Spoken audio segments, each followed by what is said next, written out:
আমি সঙ্গীত করেন তাদেরকে সুরসহ শেখানো হবে।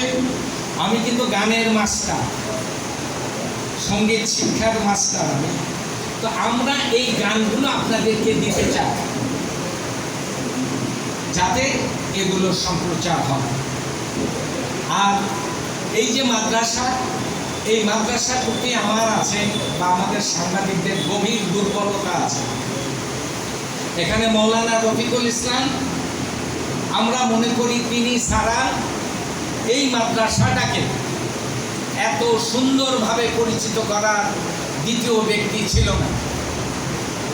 এই অঞ্চলের মানুষ ধর্মপ্রাণ। অনেক আগে সেই ব্রিটিশ যুগের কাছাকাছি আমাদের জাফর মাদ্রাসা যদি আমরা বলি, এবং শিক্ষা দীক্ষা আদবে এবং পীরগঞ্জকে তুলে ধরার মতো একটি মাদ্রাসা, সেটি হচ্ছে আমাদের এই গোপীনাথপুর মাদ্রাসা। আমরা মনে করি আগামী দিনে সরকার এবং রাষ্ট্র এই মাদ্রাসাগুলোর পৃষ্ঠপোষকতা দেবেন। কারণ শুধু জেনারেল শিক্ষা হলে হবে না, আমাদের আধ্যাত্মিক শিক্ষা এবং মাদ্রাসার শিক্ষাকে এগিয়ে নিতে হবে। ইহকালের কথা যেমন আমরা চিন্তা করব, পরকালের ভাবনাটাও আমাদের মাথায় রাখতে হবে।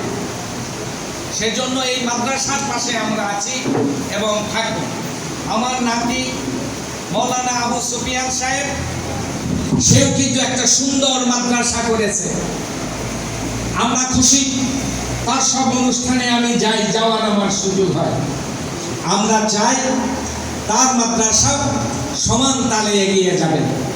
বন্ধুরা, দেশটা কিন্তু আমাদের, দেশে একটা অনেক বড় পরিবর্তন হয়েছে। আমরা সাংবাদিক হিসাবে রাষ্ট্রের নানা বিষয়ে কথা বলার অধিকার রাখি।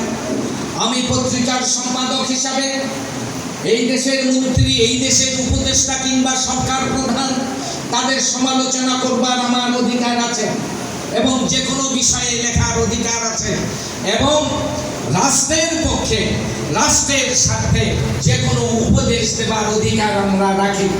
আপনাদের কাছে একটা অনুরোধ থাকবে, সেটা হচ্ছে যে আমরা প্রথমে দেশকে ভালোবাসবো এবং দেশের প্রতি একজন ইমানদার মুসলমান যে দায়িত্বগুলো পালন করার সেটা করতে হবে।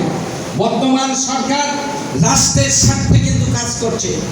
আমরা মনে করি আগে নির্বাচন নয়, আগে সংস্কার প্রয়োজন। কারণ সংস্কার বারবার আসবে না, এই সংস্কারের সুযোগ আমরা বারবার পাবো না।